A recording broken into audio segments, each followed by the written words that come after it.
Hello. Hello guys, good evening all of you. जय हिंद। तो जैसा कि आपको पता है कि हमारी जो एक्सरसाइज है 3.4 नेक्स्ट वीडियो में मैंने ख़त्म की हुई थी। आज हमारी एक्सरसाइज उसी में आगे बढ़ते हैं। तो एक्सरसाइज हमारी 3.5 आती है।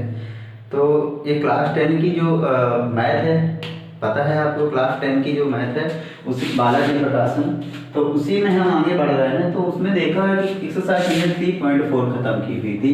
आज हमारी एक्सरसाइज 3.5 है।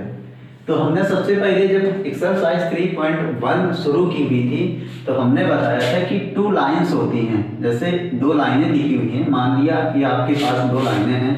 माना कि आपके पास जो पहली लाइन है, पहली लाइन आपने माना कि a1x प्लस का b1y प्लस का c1 बराबर 0, दिस इज लाइन फर्स्ट। और दूसरी लाइन a2x प्लस का b2y प्लस का c2 बराबर 0, और ये दूसरी लाइन आपके पास थी। ठीक है। लाइनों के बारे में आपको पता है कि लाइनें एक दूसरे के परपेंडिकुलर हो सकती हैं। लाइनें एक दूसरे को ये कॉन्सिडेंट भी होती हैं ऐसे करके एक दूसरे के ऊपर, और लाइनें जो होती हैं 2 लाइनें एक दूसरे के समांतर हो सकती हैं। तो इनके लिए कंडीशन होती है। ठीक है। जब लाइनें एक दूसरे के परपेंडिकुलर होंगी, लंबवत होंगी, तो यहाँ के लिए सॉल्यूशन आएगा। इसमें हल पूछता है कि किस तरीके से इसमें हल को हम फाइंड करेंगे कि हल कितने प्रकार के होंगे, हल कितने होंगे। तो जब लाइनें एक दूसरे के लंबवत होंगी, ठीक है, यहाँ से जब लाइनें एक दूसरे के लंबवत होंगी तो इसका जो मान आएगा a1/a2 is equal to b1/b2। ये इज इक्वल टू नहीं होता, इज नॉट इक्वल टू होता है ऐसे करके। और इसमें बोला जाता है आ यूनिक सॉल्यूशन, आ यूनिक सॉल्यूशन। ठीक है, इसको आ यूनिक सॉल्यूशन मतलब एक अद्वितीय हल बोलते हैं। जब लाइनें एक दूसरे से ऊपर कॉन्सिडेंट होती हैं तो इनको संपाती लाइनें बोलते हैं। क्या बोलते हैं? संपाती हो रही हैं या संगत लाइनें हैं। क्या है? संपाती हैं या संगत लाइनें हैं। और इनके लिए अगर सॉल्यूशन की बात करें तो इसमें क्या बोला जाता है मैनी सॉल्यूशन, है मैनी सॉल्यूशन। है मैनी सॉल्यूशन के लिए कंडीशन क्या होती है? ये होती है a1/a2 is equal to b1/b2 is equal to c1/c2। ये होती है। जब लाइनें एक दूसरे के पैरेलल होती हैं तो ये क्या हो जाती हैं? समांतर। मान लो अगर लाइनें हैं एक दूसरे के पैरेलल हैं, समांतर हैं, तो इनके लिए सॉल्यूशन के लिए बात आती है तो क्या बोला जाता है? Have no solution, have no solution. ठीक है, कोई हल नहीं होगा, हैव नो सॉल्यूशन। और इसके लिए कंडीशन होती है a1/a2 is equal to b1/b2 is not equal to c1/c2, that is this. Okay. तो इस तरीके से हमें ये लाइनों के बारे में जानकारी होनी चाहिए। जब लाइनों के बारे में जानकारी हो जाएगी तो इसके नंबर आप सॉल्यूशन आप बता सकते हो कि किस तरीके से सॉल्यूशन होंगे जाके। तो अगर बात करें, ठीक है, और इसी में क्वेश्चन चाहे जो भी हो, जिस तरीके का भी हो, आप कर सकते हो। जैसे इसी तरीके से अगर हम बात करें, इसी में थोड़ा कुछ नहीं करना है, बस थोड़ा सा मात्र अगर ये इस तरीके से नंबर लाइनें 2 लाइनें ली और उनको इस तरीके से हमने दिखाया हुआ है। ठीक है। और क्वेश्चन नंबर अगर फर्स्ट की बात करें तो क्वेश्चन नंबर फर्स्ट में आपसे ये कहा गया है कि के किस मान के लिए जो रैखिक समीकरण है अनेक हल लगता है। तो पहला वाला जो समीकरण है कहता है कि x प्लस का 2y बराबर क्या लिखा हुआ है? 3। दूसरा लिखा हुआ है 5x प्लस का ky बराबर क्या लिखा हुआ है? 15। और कहता है कि समीकरण निकाय अनेक हल लगता है। क्या करता है? k के किस मान के लिए, तो k यहाँ पे फाइंड करना है, तो k इज इक्वल टू 1।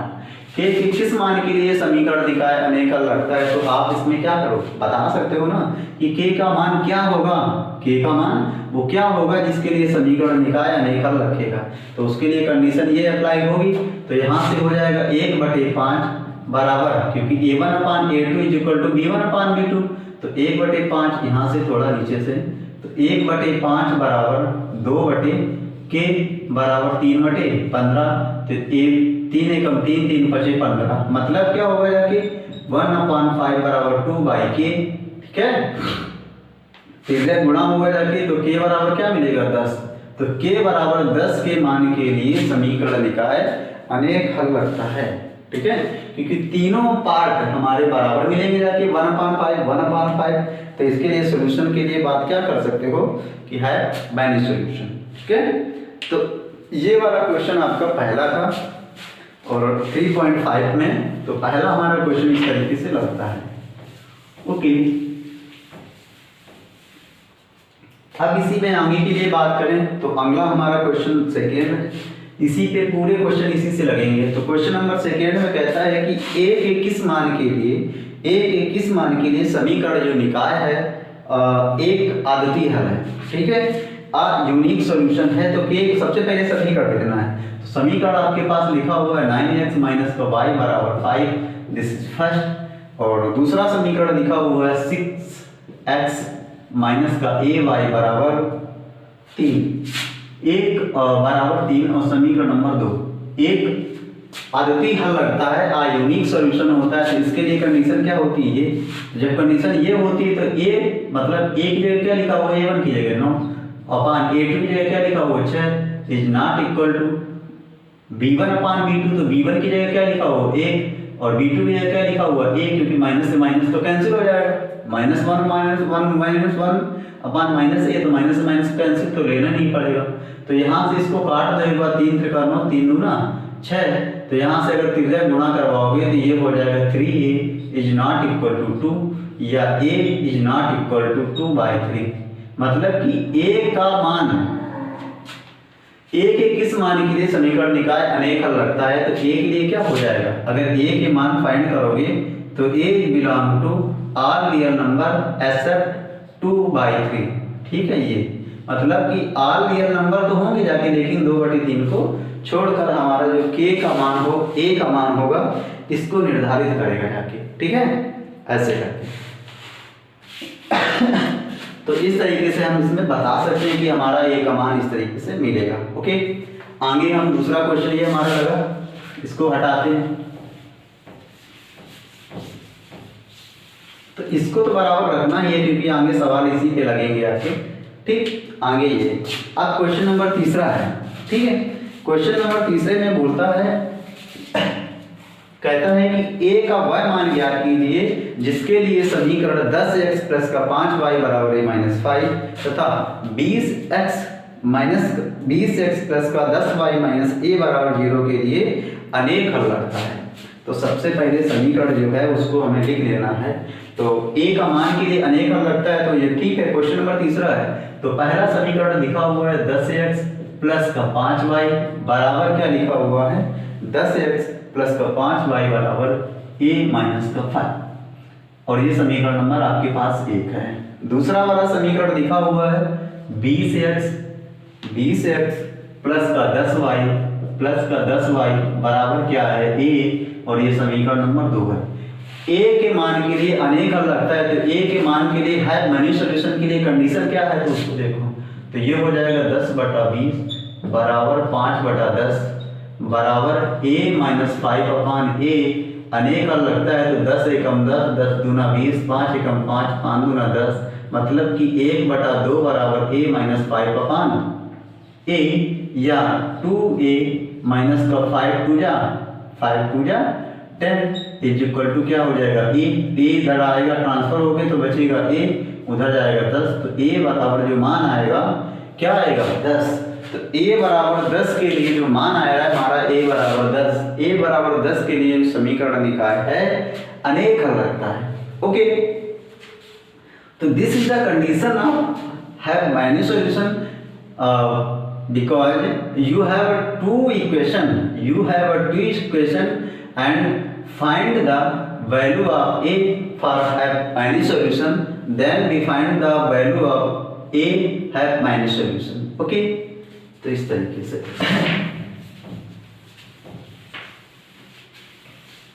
तो ये हमारा इस तरीके से कुछ मान आता है, ठीक, ऐसे करके।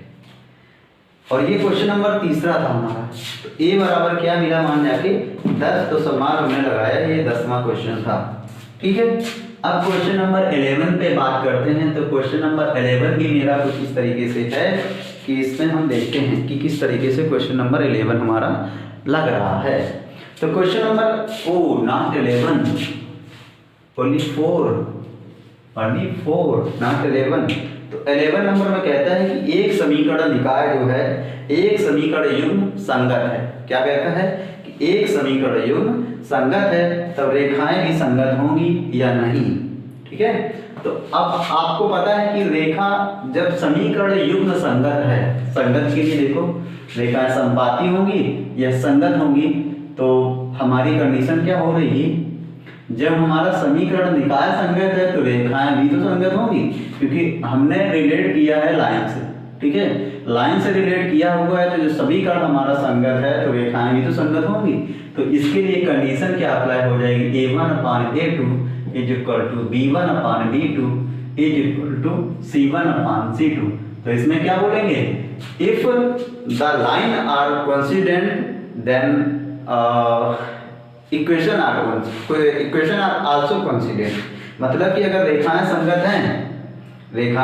संगत हैं तो हमारा जो समीकरण भी संगत होगा, या समीकरण संगत हो तो रेखाएं हमारी संगत होंगी जाके। तो इसको इस तरीके से हम लोग दिखा सकते हैं और बता सकते हैं। ठीक है, तो ये हमारी कंडीशन है। ठीक है, ऐसे बता सकते हो कि जब रेखाएं संगत या समीकरण हमारा संगत है तो रेखाएं भी संगत होंगी या नहीं। तो क्या बोलोगे, हाँ कि रेखाएं हमारी अगर समीकरण निकाय संगत है तो रेखाएं हमारी संगत होंगी। ओके, तो ये हमारा क्वेश्चन नंबर मतलब चौथे का जवाब है कि जब रेखा समीकरण हमारा समीकरण संगत है तो रेखाएं भी हमारी संगत होंगी, कोइंसिडेंट होंगी, संगत होंगी। ठीक है, ऐसे करके। और ये क्वेश्चन नंबर 4 का जवाब था। ठीक, ऐसे करके। अब क्वेश्चन नंबर 4 में, अब इसके बाद आती है बात 5 की। तो क्वेश्चन नंबर 5 में क्या कहता है, कह रहा है कि किस प्रकार के रैखिक युग्म समीकरण है उसका हल नहीं होता है। किस प्रकार, जब समीकरण निकाय किस प्रकार मिलेगा, जब उसका समीकरण का कोई हल नहीं होगा तो समीकरण का हल कब होगा नहीं।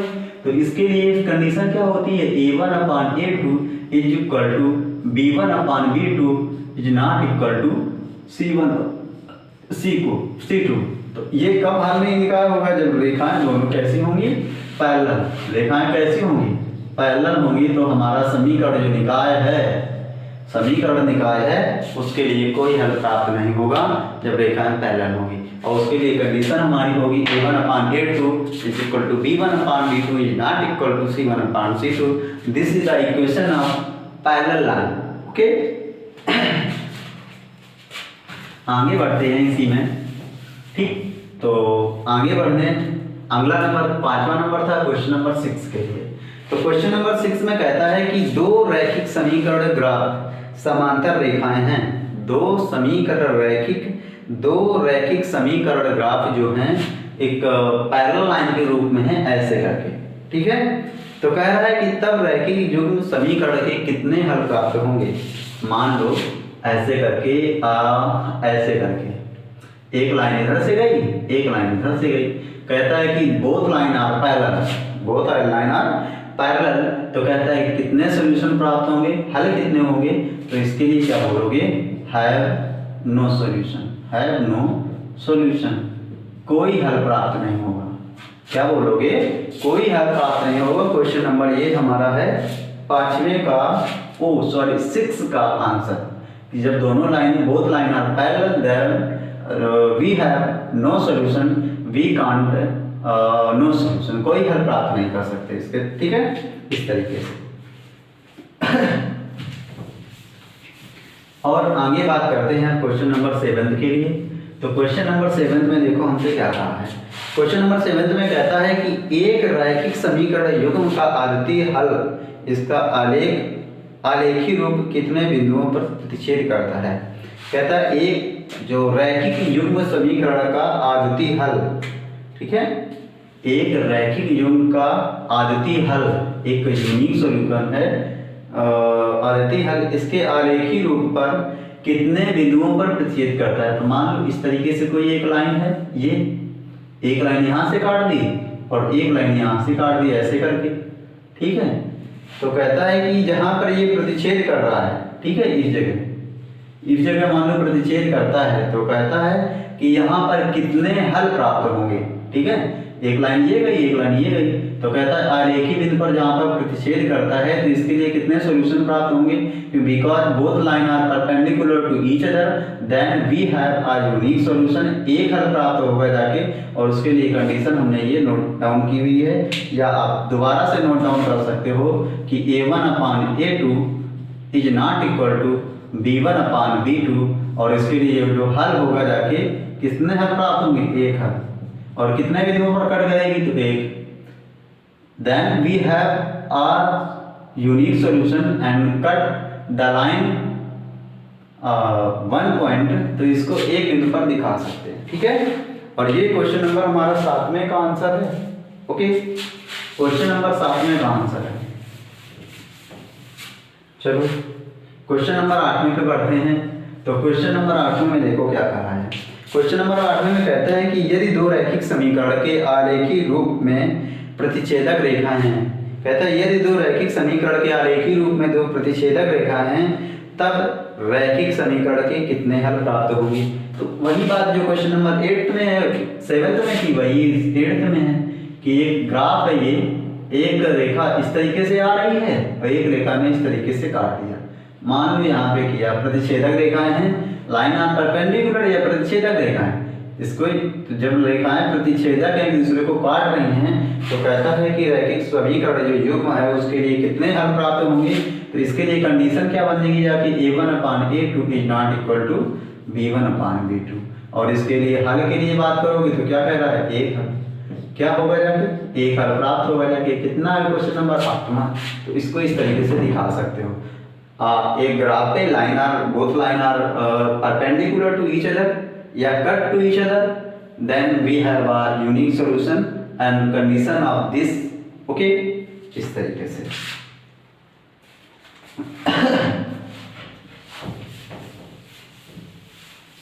और ये क्वेश्चन नंबर हमारा 8वां है। 9वें के लिए बात कर लें तो 9वें में देखो क्या कहा है आपसे। 9वें में कहता है कि यदि देखो यहाँ से हमें कंडीशन दे दी A1/A2 is equal to B1/B2 is not equal to C1/C2। ठीक है, और कहता है कि A1/A2 equal to B1/B2 equal to C1/C2। तब कहता है कि समीकरण जो, और इसमें वो दिया हुआ है, ठीक है, अब इसमें लाइंस दी हुई दोनों, जब समीकरण मान लो तो दिया हुआ है A1x प्लस का B1y प्लस का C1 बराबर 0 एंड A2x प्लस का B2y प्लस का C2 बराबर 0। कहता है कि कितने हल प्राप्त होंगे, और कितने हल प्राप्त होंगे, कितने हल प्राप्त होंगे। तो इसके लिए देखो A1/A2 equal to B1/B2 is not equal to C1/C2, ये कंडीशन मिलेगी जाके। जब ये कंडीशन मिलेगी जाके तो लाइनें हमें इस तरीके से प्राप्त होंगी। अगर हल के लिए बात करें तो हल के लिए क्या बोला है? Have no solution. तो इसके लिए भी हल के लिए बात करोगे तो क्या आएगा? Have no solution, have no solution. ठीक है, कोई हल प्राप्त नहीं होगा। ठीक, और क्वेश्चन नंबर हमारा 9वां है। 9वें में क्वेश्चन दी, देन हमसे पूछा हुआ कितने हल प्राप्त होंगे, तो हैव नो सॉल्यूशन। ओके,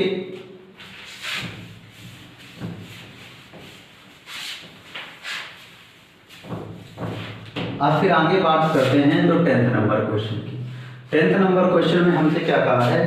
ठीक है, तो 10th नंबर क्वेश्चन में देखो हमसे कहा है, ठीक, कहता है कि एक समीकरण कंडीशन दे दी हमें कि A1/A2 is not equal to B1/B2। ठीक है, और कहता है कि तब समीकरण, ठीक है, समीकरण दिया हुआ A1x प्लस का B1y प्लस का C1 बराबर 0 एंड A2x प्लस का B2y प्लस का C2 बराबर 0। समीकरण नंबर 1 है, 2 है। कंडीशन दी तो कहता है कि कितने हल हैं। ठीक है, कंडीशन दी और कहता है कितने हल हैं, तो कंडीशन हमारी ये वाली है, क्योंकि जब ग्राफ पे लाइनों को दोनों को डालोगे तो एक तो ये आएगी, एक तो ये आएगी, ऐसे मान लो, तो एक बिंदु पर कट करेगी। जब लाइनें एक दूसरे को प्रतिच्छेद करेंगे तो कितने हल प्राप्त होंगी? एक हल, एक हल, या आ यूनिक सॉल्यूशन, यूनिक सॉल्यूशन। ठीक है, एक हल प्राप्त होगा या यूनिक सॉल्यूशन। ओके, तो ये क्वेश्चन नंबर हमारा 10th है और इसके लिए कंडीशन जब दी हुई है तो उसके लिए डायरेक्ट हम बता देंगे क्या होगा जाके, क्योंकि ये इतना सारा सब कुछ करना पड़ेगा। लाइन ऐसे ग्राफ दिखा दो, ऐसे करके दिखा दो तो मैं एक हल प्राप्त हो जाएगी। ओके, अब क्वेश्चन नंबर 11 के लिए बात कर लेते हैं। तो क्वेश्चन नंबर 11 में देखो हमसे क्या कहा है, कहता है कि के किस मान के लिए समीकरण निकाय कोई हल नहीं रखता है। ठीक है, के किस मान के लिए समीकरण निकाय कोई हल नहीं रखता है। तो पहला वाला जो समीकरण है तो लिखा हुआ है 3x माइनस का y बराबर 5, समीकरण नंबर 1, और दूसरा समीकरण लिखा हुआ है 6x माइनस का 2y बराबर कितना, 6x माइनस का 2y बराबर क्या, k, और समीकरण नंबर 2 है। कहता है कोई हल नहीं रखता है, हैव नो सॉल्यूशन। क्या कहता है, हैव नो सॉल्यूशन। तो इसके लिए कंडीशन क्या होती है, कंडीशन होती है a1/a2 is equal to b1/b2 is not equal to c1/c2। That is a1 3, b1 a1 a2 कितना है 6 इज इक्वल टू b1 कितना है 1, b2 कितना है 2 बराबर c1 कितना है 5 और c2 कितना है k, और इज नॉट इक्वल टू है तो कट गया, 3 एकम 3, 3 दूना 6। तो ये क्या हो जाएगा 1/2 is not equal to 5/k, या k is not equal to 10, k is not equal to 10। और जब k के लिए मान पूछा जाएगा तो k बराबर क्या हो जाएगा, k का जो मान होगा ऑल रियल नंबर एक्सेप्ट 10। ठीक है, 10 को छोड़कर कुछ भी मान आएगा वो उसके लिए हल देगा जाके। ठीक है, तो सो गाइस आज देखा कि हमारे क्वेश्चन नंबर 1 to 11 लगे हुए हैं एक्सरसाइज नंबर 3.5 में। ओके, तो आज के लिए बस इतना ही। जय हिंद। अगर हमारा सेशन अच्छा लगा हो तो please guys like, comment and share and subscribe to my channel. जय हिंद।